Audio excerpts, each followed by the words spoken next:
नमस्कार। इस वक्त मैं पहलगाम में मौजूद हूँ और पहलगाम की अगर हम आज बात करेंगे, बहुत यानी दुल्हन की तरह इसको सजाया गया है। मार्केट्स देखिए कितना लाइटिंग यहाँ पे लगाया गया है ताकि जो टूरिस्ट जो है उनको लुभाया जाए, उनको यहाँ पे जो है कैची बनाया जाए इस मार्केट को, ताकि टूरिस्ट जो है ज़्यादा से ज़्यादा आए। हमने कल से देखा है कि काफ़ी जो डिपार्टमेंट्स की जानिब से कोशिशें की जा रही है कि जो यहाँ पे टूरिस्ट्स को उनको ज़्यादा से ज़्यादा लाया जाए और कुछ स्टॉल्स यहाँ पे जो है कायम किए गए हैं ताकि टूरिस्ट जहाँ सैर तफरी के साथ साथ शॉपिंग भी करे और यहाँ का फूड, यहाँ का ट्रेडिशनल फूड जो है वो भी टेस्ट करे। मेरे साथ इस गुफ्तगू में शामिल गुफ्तगू मेरे साथ पीडीए जो साहब है। बहुत बहुत शुक्रिया जी से बातचीत करने के लिए सर। आपका शुक्रिया। कल मैं बताऊंगा कि एक शानदार इसकी शुरुआत हुई और मुझे उम्मीद है कि एक शानदार इसका इख्तिताम भी होगा 31 तक ये चलेगा। इसमें डिफरेंट काइंड की एक्टिविटीज़ होंगी, कल्चरल प्रोग्राम्स होंगे।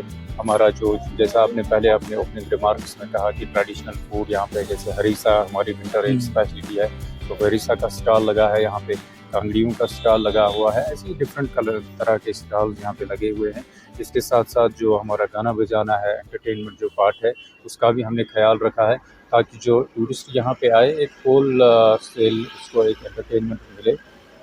एंटरटेनमेंट के साथ साथ उसका खाना पीना, उसके ये वादियों के नज़ारे, इनमें आके वो यहाँ पे बड़ा अच्छा फील कर सकें। अभी जो है पहलगाम के नज़ारे के बिल्कुल खूबसूरत है। अगर यहाँ पहाड़ों की बात करेंगे, उनमें जो बर्फ़ है और बहुत अच्छे दिख रहे हैं और बाजार भी है वो भी सजाए गए हैं। लेकिन सीओ साहब, ये मुमकिन नहीं है जब तक आपको लोकल सपोर्ट ना मिले। आप उन लोगों का भी यहाँ नाम जाहिर करिए जिनने आपको सपोर्ट किया, ताकि फिर से जो रिवर ऑफ टूरिज्म यहाँ पे किया जाए, चाहे वो होटलर्स हो, चाहे वो खुद स्टॉल वाले, इनके बारे में बताइए। मैं सबका बड़ा तहे दिल से शुक्रिया अदा करता हूँ। जो यहाँ के लोकल लोग हैं, उनमें काफ़ी जज्बा रखते हैं टूरिज्म के तरफ, और जो डिफरेंट काइंड ऑफ एसोसिएशंस यहाँ पे है, जो बाकी स्टेक होल्डर्स हैं, चाहे उसमें हमारे टैक्सी स्टैंड वाले हैं, हमारे होटल जो उनकी एसोसिएशन है, या रेस्टोरेंट वाले हैं, या बाकी जो भी पोनी वाला वगैरह जो जितने भी है एडवेंचर टूरिज्म वाले, सबका इसमें बड़ा भरपूर तरीके से उन्होंने इसमें शिरकत की और काफ़ी जज्बा रखते हैं वो इस चीज़ को, टूरिज्म को प्रमोट करने के लिए। आप देख रहे हो डिफरेंट काइंड्स ऑफ स्टॉल्स हमने लगाए हैं जिसमें डिफरेंट काइंड्स ऑफ चीज़ें जो है वो टूरिस्ट्स के लिए यहाँ पे हमने रखी हुई है। शाम को यहाँ पे आग भी जलाई जाती है, तो इस सर्दी में थोड़ा सा गर्माहट का जब एहसास होता है तो एक अच्छा बड़ा फील आता है। बर्फ़ पोश वादियाँ तो आप देख रहे हैं, पहाड़ देख रहे हैं। इसके अलावा पहलगाम को और जाज़बे नज़र बनाने के लिए डिफरेंट काइंड की एक्टिविटीज़ हम करते हैं। बहुत सारे काम अभी सरेदस्त लिए हैं, उनका भी इंशाअल्लाह जो आने वाले वक्त में वो कामयाब होंगे, वो काम इख्तिताम पज़ीर हो जाएंगे वो काम, तो उससे कामयाबी मिलेगी हमसे। मौसम काफ़ी ठंडा है लेकिन कमी है खाली बर्फ़ की, लेकिन फिर भी तैयारियां ज़ोरों शोरों से है। First of all thank you इतना अच्छा इंट्रोडक्शन के लिए। मैं आई थी 2015 में। अपने करियर की शुरुआत मैंने इसी जगह से की थी।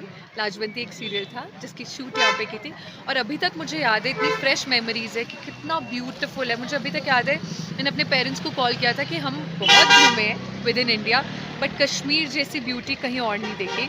और अब 10 साल बाद मैं अपने फैमिली को यहाँ लेकर आई हूँ वापस, और आज भी वही थॉट्स है, हेवन ऑन अर्थ।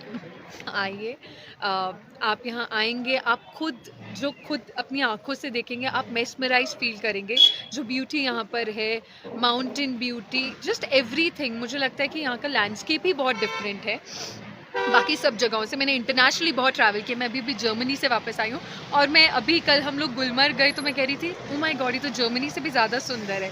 वहाँ भी स्नो कैप माउंटेन्स देखे थे मैंने, बट यहाँ वाली ब्यूटी कहीं और नहीं है। तो जिसने भी कहा है सही कहा है, this is heaven on earth. Please आइए, छुट्टियाँ मनाइए यहाँ पर, यू विल लव इट।